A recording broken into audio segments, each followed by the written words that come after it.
सत्ता में बैठे सत्ताधारी लोग और कुछ समाज के ठेकेदार बाबा जिन्होंने हिंदू राष्ट्र बनाने का ठेका अपने सर पर लिया है, वो लगातार डंके की चोट पर यह ऐलान करते रहते हैं कि हिंदुओं एकजुट हो जाओ, हिंदुओं एकजुट हो जाओ, हिंदू राष्ट्र बनाना है।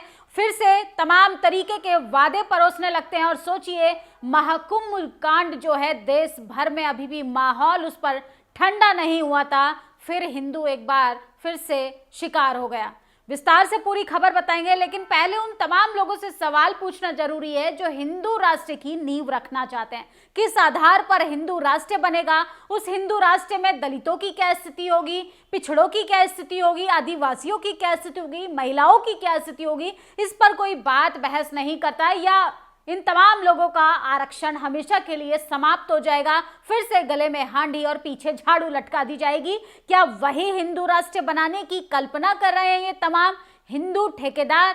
धीरेन्द्र शास्त्री कहते हैं हिंदुओं एकजुट हो जाओ, हिंदुओं एकजुट हो जाओ। हिंदुओं को एकजुट होने के लिए लगातार वो कड़ी मेहनत कर रहे हैं, लेकिन हिंदू है, एकजुट तो हो गया, लेकिन हिंदुओं की भी अलग अलग परिभाषाएं हैं, हिंदुओं के साथ भी भेदभाव होता है। महाकुंभ में किस तरीके से गरीब हिंदू निशाने पर चढ़ गया और वो मोक्ष की प्राप्ति की ओर चला गया, ये धीरेन्द्र शास्त्री का कहना है, मेरा कहना नहीं है। धीरेन्द्र शास्त्री ने कहा है जो गंगा किनारे लोग मर जाते हैं उनको जल्दी मोक्ष प्राप्त होता है। वहीं दूसरी ओर जब आप सामाजिक स्ट्रक्चर की बात करेंगे तो वहां पर हिंदुओं की परत दर परत आपको अलग अलग स्टेज देखने के लिए मिलेंगी। अगर आप दलित हैं तो आप हिंदू भले ही हो, लेकिन मटके का पानी नहीं पी सकते, आप घोड़ी नहीं चढ़ सकते। अगर आप ओबीसी हैं तो आप डीजे बजाकर अपना कोई भी आयोजन कार्यक्रम नहीं मना सकते, क्योंकि आप एक विशेष जाति से आते हैं। विस्तार से पूरी खबर बताएंगे, सबसे पहले आप ये वीडियो सुनिए।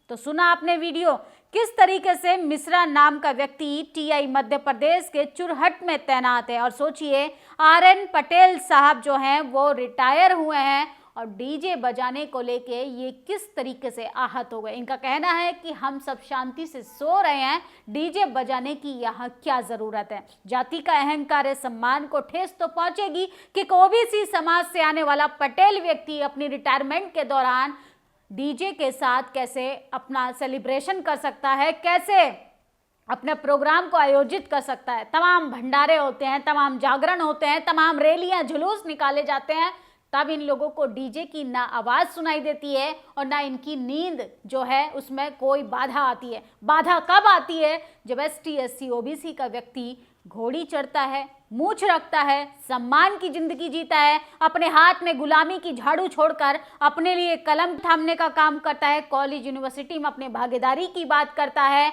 और वो पूछता है तमाम जातिवादियों से, मनुवादियों से कि हमारी हिस्सेदारी कहाँ है।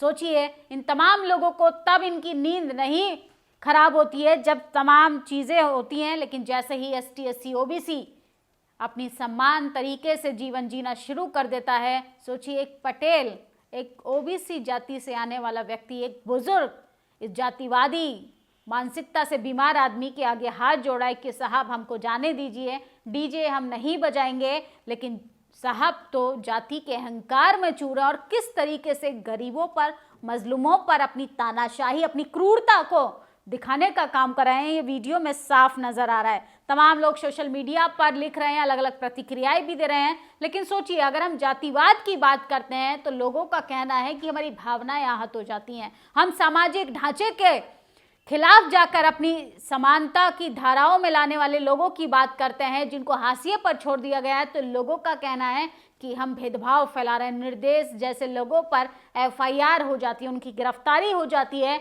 वहीं अगर इनके ये लोग इसी जातिवाद के खिलाफ खुलकर बोलते हैं तो इन्हीं मनुवादियों के, जातिवादी सामंतवादियों के पेट में दर्द होना शुरू हो जाता है। उमाशंकर लिखते हैं कि पिछले 8-10 सालों में सामंतवाद पूरी ताकत के साथ लौटा है। मिश्रा नाम का ये टीआई मध्य प्रदेश के चुरहट में तैनात है। आरएन पटेल साहब पीएचआई विभाग से रिटायर हुए थे। गांव वालों ने विदाई में डीजे बजा दिया। दुष्ट मिश्रा टीआई ने समारोह में शामिल लोगों को बाल पकड़ पकड़ कर मारा, अपमानित किया और मां बहन की गालियां दी। पटेल साहब और उनके रिश्तेदार हाथ पैर जोड़ते रहे, गिड़गिड़ाते रहे, लेकिन मिश्रा नहीं माने। मेरे दादाजी बचपन में बताते थे कि उनके गांव में सामंती भरे बाजार में किसी भी गरीब को बेइज्जत कर देते थे। कोई नया धोती पहन लिया, बाजार में उसकी धोती खींच लेते थे। लेकिन हमारी पीढ़ी ने अब कम से कम हमारे जिले के सामंतवाद के काफ़ी हद तक आज़ाद करा लिया। लेकिन 80% जिलों में सामंतवाद फिर से जिंदा हुआ है, ताकत के साथ लौटा है पिछले 8-10 सालों में। तो सोचिए किस तरीके से, अरे अभी भी आज़ादी के 75 साल बाद भी देश के प्रधानमंत्री कहते हैं कि विकसित भारत बना रहे हैं, लेकिन अभी भी 80 से 90% इलाकों में सामंतवाद अपनी चरम सीमा पर है। जाति का रसूख जो है वो खत्म होने का नाम नहीं ले रहा है। और सोचिए कैसे अभी भी लोगों को खाने पीने, अच्छा बोलने से, अच्छा लिखने से जातिवाद का सामना करना पड़ता है। जातिवाद की जो जड़ें हैं इतनी मजबूत है कि ये देश पुरुष प्रधान देश नहीं, ये किसान प्रधान देश भी नहीं है, ये जाति प्रधान देश है। पटेल जाति के व्यक्ति रिटायर हुए, गांव के लोगों ने डीजे के साथ स्वागत किया। एक मिश्रा को डीजे बजाने से दिक्कत हो गई, क्योंकि सिर्फ डीजे मिश्रा ही बजा सकते। पटेल यादव के साथ ये सब देश में हो रहा है। कल्पना करिए दलित समाज में कितना होता होगा और कितना सहा जाता होगा। पटेल, कुर्मी, कोयरी, इन तमाम लोगों के साथ हो रहा है। ये पहली बार नहीं हो रहा है, लेकिन अफसोस तब होता है यही तमाम लोग, ओबीसी और शेड्यूल कास्ट के लोग सबसे ज्यादा अपने आप को हिंदू मानते हैं। और सोचिए कैसा हिंदू, कैसा हिंदुत्व जब आपके साथ जाति के आधार पर भी भेदभाव होता है। आपको घोड़ी नहीं चढ़ने दिया जा रहा, आपको मूछ नहीं रखने दिया जा रहा, रिटायरमेंट के बाद आपको कोई प्रोग्राम जुलूस नहीं निकालने दिया जा रहा, आपको डीजे नहीं बजाने दिया जा रहा। ये सिर्फ और सिर्फ जातिवाद है और कुछ भी नहीं।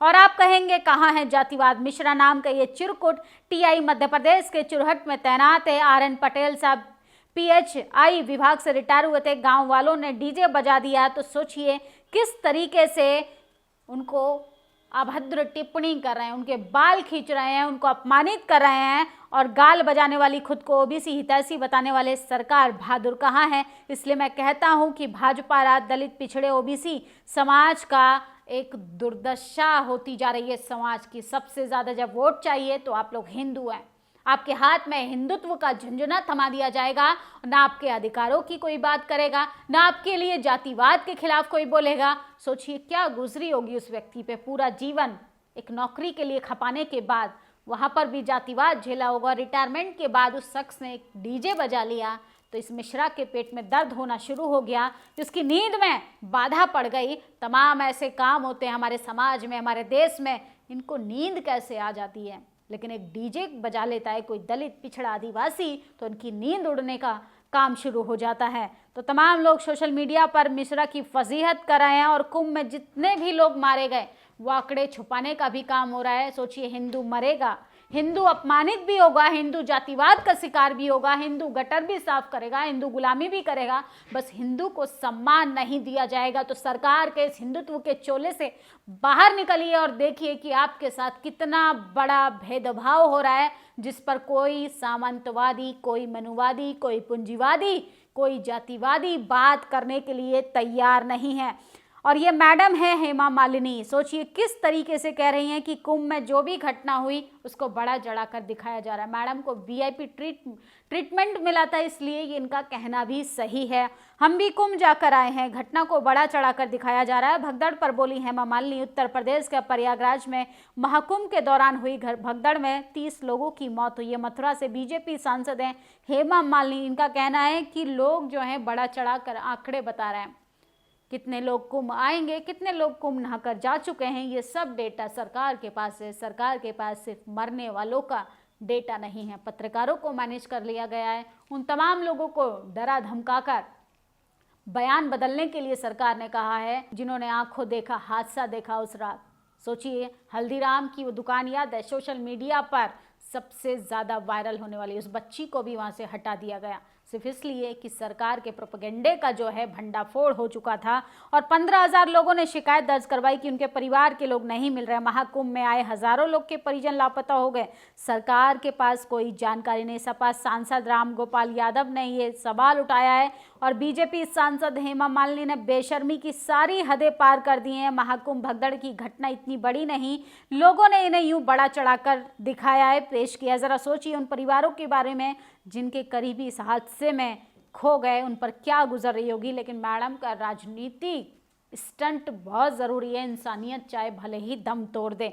तो ये है बीजेपी का चाल, चरित्र और चेहरा। और ये उत्तर प्रदेश के स्कूल का वीडियो वायरल हो रहा है।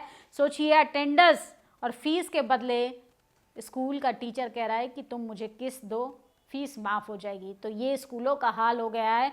इस पे गारंटी के साथ कह सकती हूँ ये भी एक विशेष जाति से ही आता होगा। कुंभ पर करोड़ों रुपए खर्च करने वाली सरकार संत गुरु रविदास अंबेडकर जयंती पर कितना खर्च करेगी? उन पर नहीं खर्च करेगी, उनको तो अपमानित करेगी। जिस तरीके से अमित शाह ने किया, लगातार सिर्फ दलितों का, पिछड़ों का, आदिवासियों का वोट चाहिए। सरकार बनते ही सबसे पहले अगर लात मारने का काम किया जाता है तो दलित, पिछड़े, आदिवासियों को ही, एसटी, एससी, ओबीसी को सिर्फ मानसिक गुलाम बनाकर रख दिया है। सामंती अभी जिंदा है, बहुजनों का सम्मान कैसे होता देख पाता। पटेल जी के रिटायर पर विदाई प्रोग्राम था, डीजे बज गया, मिश्रा टीआई के सम्मान देख नहीं पाता। फिर क्या, बाकी जानकारी वीडियो में। तो वीडियो में कितना उलूल जुलूल गाली गलौज की जा रही है। सोचिए, मिश्रा आपके डीजे बजाने को बर्दाश्त नहीं कर पाते और आपको लगता है कि आप जब सत्ता में जाएंगे तो आपको वो सत्ता पर काबिज रहने देंगे। लालू प्रसाद, मायावती, नीतीश कुमार, तमाम बहुजन लीडर्स के साथ क्या होता है, टीवी में बैठे मीडिया, अखबार, जातिवादी पत्रकार पैंट तक खोलने का काम करते हैं। और सोचिए, तानाशाह सरकार के साथ घुटने टेक देते हैं। ये सिर्फ और सिर्फ वैचारिक और जाति की सहमति है। प्रयागराज में पुलिस ने बंद रास्ते में जबरन निकलने की कोशिश की, एक वकील की पिटाई कर दी। वीआईपी मूवमेंट की वजह से रास्ता ब्लॉक था, लेकिन वकील ने निकलने की कोशिश की, वहां पुलिस तैनात थी तो वकील को ही मार दिया। तो सोचिए किस तरीके से वीआईपी ट्रीटमेंट मिल रहा है कुछ लोगों को। हेमा मालिनी जैसे लोगों को उनका कहना है कि बड़ा चढ़ा के दिखाया जा रहा है, इतने लोग नहीं मरे। काश थोड़ी बहुत हमदर्दी इस खूबसूरत चेहरे के पीछे भी होती। नंबर लिखे बैग में शव दिया, फिर भी 30 मृतकों की सूची में नाम नहीं। तो तमाम लोग अभी भी सवाल उठा रहे हैं कि आखिर मरने वालों की ही गिनती कर दीजिए, जाति जनगणना तो आप नहीं करा पाएंगे। ये तमाम बड़ी खबरें थीं। जातिवाद पर कोई बात करने के लिए तैयार नहीं, मौतों का आंकड़ा देने के लिए कोई तैयार नहीं। वो अलग बात है कि हिंदुओं एकजुट हो जाओ, हिंदू राष्ट्र बनाने पर सरकार से लेकर सत्ताधारी लोग, यहाँ तक कि समाज के बाबाओं का भी एजेंडा है कि हिंदू राष्ट्र बनाना है। वो हिंदू राष्ट्र जिसमें दलित, पिछड़े, आदिवासी, महिलाओं की स्थिति जानवरों से भी बदतर हो जाएगी। आपकी क्या राय है इस खबर पर, जरूर बताएं। शुक्रिया। नेशनल दस्तक की आपसे गुजारिश है कि अगर इसको बचाना चाहते हैं तो नेशनल दस्तक को सब्सक्राइब करने के लिए रेड कलर के सब्सक्राइब बटन को दबाएं, फिर बेल आइकन की घंटी दबाएं। नेशनल दस्तक को बचाने के लिए बहुत जरूरी है कि हर खबर को शेयर करें, लाइक करें, कमेंट जरूर करें।